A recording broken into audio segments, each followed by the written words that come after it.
সকালবেলা ঘুম থেকে উঠে মাছ শিকার করতে বের হয়ে গেলাম। আমার বাড়ির পাশে একটি খাল আছে। খালের ভিতর আমি দুটি পাইপ পাড়ছিলাম। আজকে 6 দিন পর ওই পাইপ দুটি টানবো। দেখি এই পাইপের ভিতর কি কি মাছ পাওয়া যায়।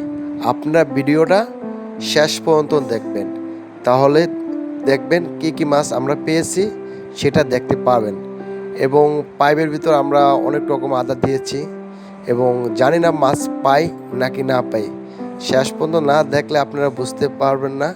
আর আমি তো জানি কি মাছ পেয়েছি, আপনারা শেষ পর্যন্ত দেখলে সেটা বুঝতে পারবেন।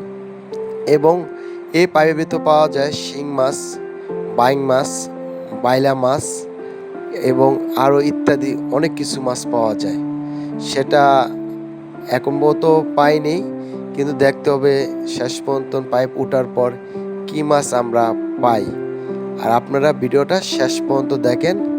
এবং পাইপটার মুখে আমরা জাল দিয়েছি, এই কারণে পাইপটা ছিল 6 ইঞ্চি পাইপ, হাত দিয়ে বের দেওয়া যাবে না, তার জন্য আমরা একটি নেট বানিয়ে তারপর পাইপটা আটকেছিলাম যেন কোনো মাছ না বের হয়।